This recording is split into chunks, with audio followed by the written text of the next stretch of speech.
Hello friends, welcome back to growing future tutorial. जैसे कि आपको टॉपिक से क्लियर हो रहा होगा, आज हम टाइप्स ऑफ अकाउंटिंग पढ़ेंगे। Okay, easy to understand. मैंने बहुत कोशिश की है कि आपको इजीली ये समझ में आए टॉपिक। तो चलो फिर स्टार्ट करते हैं और इस टॉपिक को समझते हैं। टाइप्स और सब फील्ड्स ऑफ अकाउंटिंग। आज हम अकाउंटिंग के टाइप्स के बारे में पढ़ेंगे। ठीक है, कौन कौन से हैं? Financial accounting, cost accounting, management accounting and tax accounting. तो चलो फर्स्ट फाइनेंशियल अकाउंटिंग क्या होता है। फाइनेंशियल अकाउंटिंग, आप जो 3-4 दिन से मैं आपको अकाउंटिंग पढ़ा रही हूँ, ठीक है, उसके बारे में बता रही हूँ, वो सब फाइनेंशियल अकाउंटिंग ही है। जैसे फाइनेंशियल अकाउंटिंग में हम ट्रांजैक्शन को आइडेंटिफाई करते थे, रिकॉर्ड करते थे, क्लासिफाई करते थे, वो जो पूरे प्रोसेस थी वो फाइनेंशियल अकाउंटिंग ही थी। तो चलो इसको रीड करते हैं। The main purpose of this branch of accounting is to record the business transaction in a systematic order. आप जो भी बिजनेस ट्रांजेक्शन है उसको सिस्टमैटिक ऑर्डर में रिकॉर्ड करोगे और पता करोगे कि आपको फ़ायदा हो रहा है या फिर नुकसान हो रहा है उस अकाउंटिंग पीरियड में। ओके, तो ये हो जाएगी आपकी financial accounting. Next is cost accounting. अब कॉस्ट वर्ड से ही आपको क्लियर हो रहा होगा। कॉस्ट मतलब जब आप बिजनेस करते हो, ओके, तो हर कोई फ़ायदे के लिए ही करता है, ठीक है। तो आप जब कुछ गुड्स मैन्युफैक्चर करते हो, प्रोड्यूस करते हो, तो उस गुड्स को बनाने में कितनी लागत लगती है, मतलब कितना पैसा लगता है, उसे कॉस्ट बोलते हैं।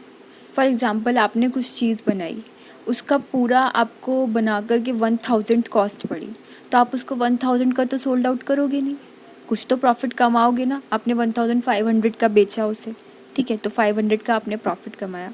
तो कॉस्ट मतलब the main purpose of cost accounting is to ascertain the total cost, पूरी टोटल कॉस्ट कितनी लगी और पर यूनिट कॉस्ट कितनी लगी उस गुड्स को प्रोड्यूस करने में और उन सर्विसेज को देने में। पर यूनिट मतलब अब आपने बल्क में बनाए हैं। फॉर एग्ज़ाम्पल, आपका फर्नीचर का बिजनेस है, आपने 100 बेड मैन्युफैक्चर करे, ठीक है। मैन्युफैक्चर करने में आपने लकड़ी भी ली होगी, आपने फेविकॉल भी लिया होगा, आपने लेबर को भी चार्जेस दिए होंगे, तो ये सब करके आपका कितना कॉस्ट लगा 100 बेड्स का, वो तो आपकी पूरी टोटल कॉस्ट आ जाएगी। बट एक बेड का कितना लगा, वो हो जाएगी आपकी per unit cost.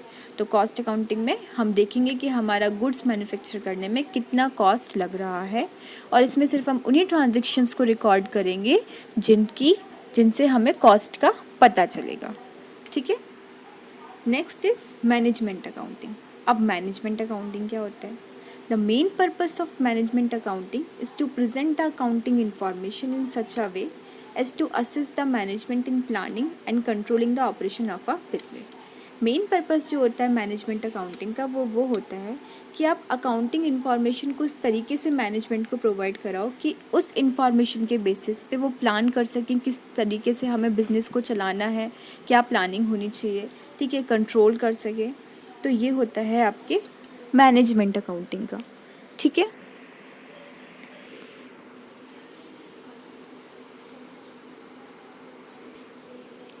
Last one is tax accounting. अब टैक्स अकाउंटिंग में क्या है? The branch of accounting which is used for tax purpose. वो अकाउंटिंग जो कि किसके लिए यूज़ हो रही है, आपके टैक्स पर्पस के लिए, उसको आप टैक्स अकाउंटिंग बोलोगे। जैसे इनकम टैक्स और सेल्स टैक्स कंप्यूट होते हैं, मतलब कैलकुलेट होते हैं इस अकाउंटिंग के बेसिस पर। होप आपको ये वीडियो क्लियर हुआ होगा। मैं बहुत ही छोटे छोटे वीडियोस बना रही हूँ एक एक टॉपिक पे, ताकि आपको टॉपिक क्लियर हो। अभी आपका बिल्कुल स्टार्टिंग है, बिगनिंग है। ऐसे करके हम जो रिमेनिंग टॉपिक्स हैं फर्स्ट चैप्टर के, उसको कंप्लीट करेंगे और अपने अकाउंटिंग को सिलेबस को कंप्लीट करेंगे आगे के चैप्टर्स को भी करके। अगर आपको ये लेक्चर अच्छा लगे तो प्लीज़ आप चैनल को सब्सक्राइब कीजिएगा और चैनल के साथ ज्वाइन रहिएगा, ताकि आपको और इन्फॉर्मेशंस मिले और आपको और अच्छे से कॉन्सेप्ट समझ में आए। Thanks for watching. Thank you. अपना ध्यान रखिए, खुश रहिए। Bye bye, take care.